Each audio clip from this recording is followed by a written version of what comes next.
Welcome to the online lecture series on 8051 microcontroller. In this video lecture, we shall understand the concept of interrupts. Okay. Now, let me start with a very general example which I always give, and I hope it is easier to understand also. Okay. Now, suppose a, someone wants to boil the milk. Fine. Now, the first method is he takes the vessel. Okay, pours the milk in the vessel. He keeps it on a gas stove, and until the milk boils, okay, he is continuously monitoring.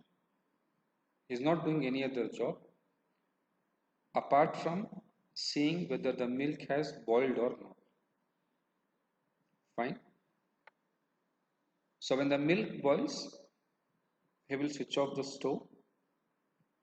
Then he will go and do some other job. Okay. So this is the first method.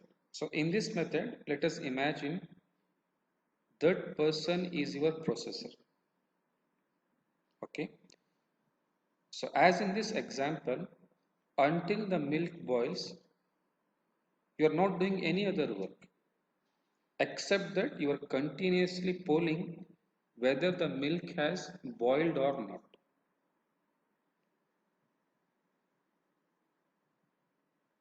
So you are wasting time here. You cannot do any other work. Now, contrary to this, there is an intelligent person. What he does is he buys a special vessel for milk boiling which has a whistle. Okay. So what he does is he pours the milk, closes the lid, okay, and he is busy doing some other job. Fine.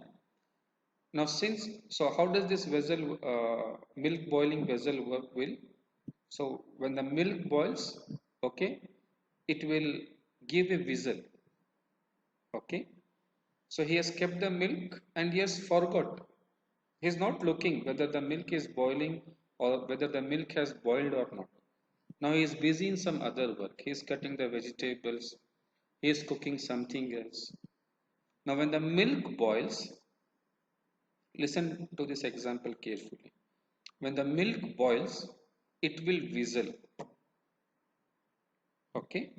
Now what he does is, okay, whatever the work he is doing, okay, he will stop there.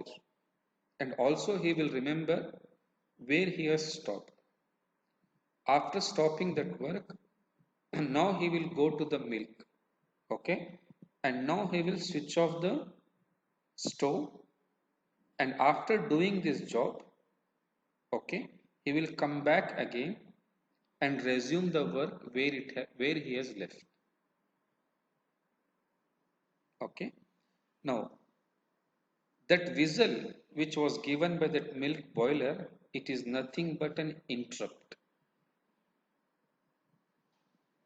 Okay. So that's an interrupt which was given. So in case of interrupts, we enable the interrupt and the processor is busy in doing some other activities. Okay. So when an interrupt comes, the processor decides whether to address that interrupt or not. Okay. So in this way, the processor time is utilized properly. So there is no wastage of processor's time. Let me give one more example which you use on day-to-day basis. You have mobiles and you keep also the alarm, right? Now suppose it's 7 o'clock now and you are keeping an alarm at 8 p.m. So 1 hour alarm. Now, will you always be looking to your mobile to check whether 1 hour has elapsed or not? No, right? You have set the alarm and you have forgotten and you are busy in some other work. Okay, in the same mobile, okay, you are doing some other work. Okay, so the same processor is monitoring your alarm also, and with the same processor, you are doing so many activities in your mobile also. Now, exactly at 8 p.m., when 1 hour elapses, now your processor will inform you via an interrupt. Okay, and you will listen a ringing tone, alarm ringing tone. So that's the concept of interrupts.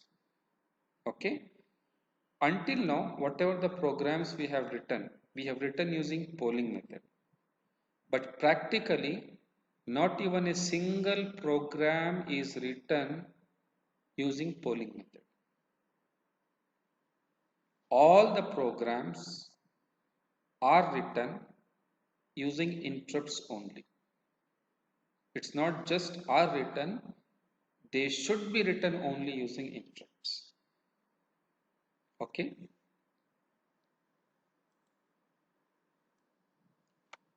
So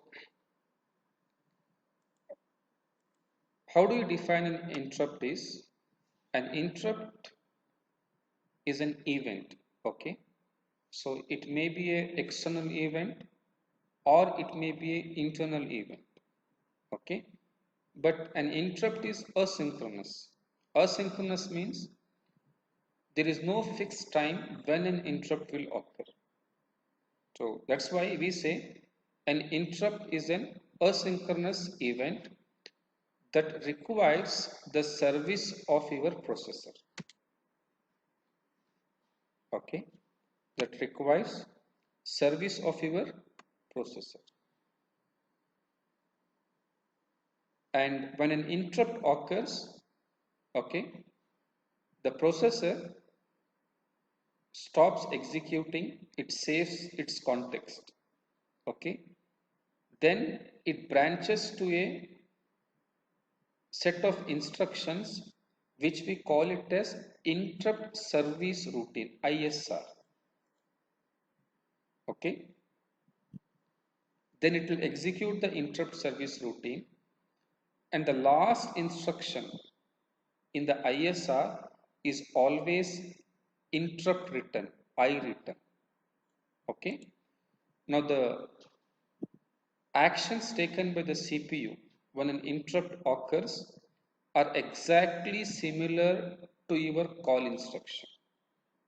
Okay, so if you recall the call instruction, whenever a call instruction occurs, what does the processor do?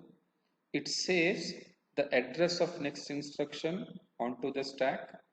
Then it branches to a set of instructions which we called as subroutine, and the last instruction in the subroutine is always the return instruction. So when the return instruction occurs, the processor again branches back to where it had left. Fine. So the same thing happens whenever interrupt occurs. The only difference between the call and interrupt is call instruction is under the control of the programmer. So whenever you want, you introduce the call instruction. But interrupt is an asynchronous event. Okay. So when an interrupt occurs, okay, the processor does the same actions, same steps, whatever it does for the call instruction.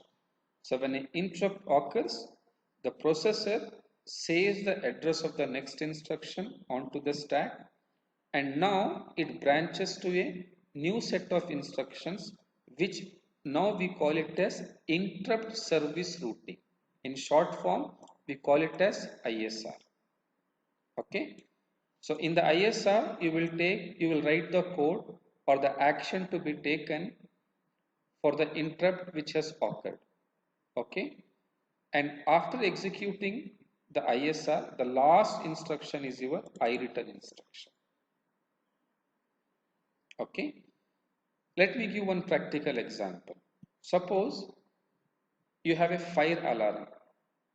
Okay, now before I give this example, first let us see what are the external interrupts provided by 8051. So your 8051, it has got two external interrupts. Okay, INT0 bar and INT1 bar. So both are active low. Both are what? Active low. So if you want an interrupt to be generated, so you should provide an active low signal. So whenever an active low signal is asserted, okay, at this pin, INT0 bar pin, because it is active low signal, then an interrupt is generated. Okay.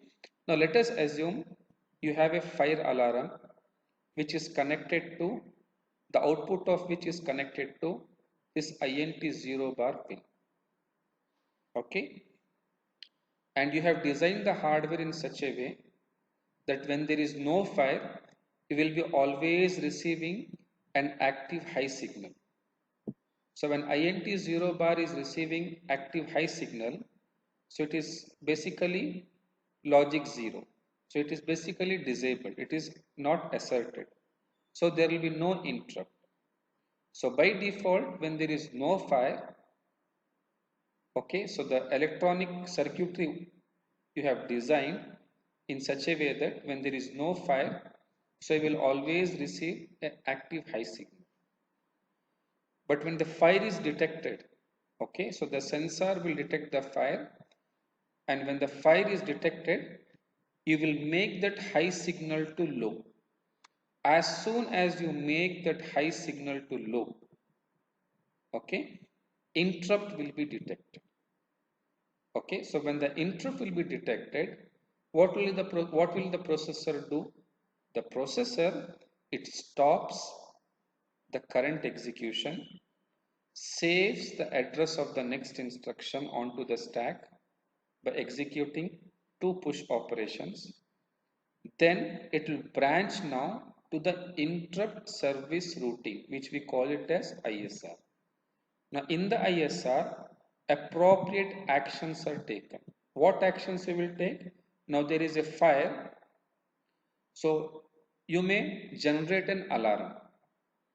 Okay, suppose an alarm is connected to say some P1.0. Okay, so in the ISR, you will set P1.0 to generate an alarm to indicate the user that the fire has broken. So after doing this job, you will return back. How will you return back? The last instruction is always the I return. Okay, you will come back and execute where you had stopped. Okay, so this is an overview of an interrupt. Okay, so in the coming video lectures, we shall see what are the types of interrupts supported in 8051 and what are the sequence of actions 8051 takes when an interrupt occurs. Okay, very important concept with respect to your interviews also.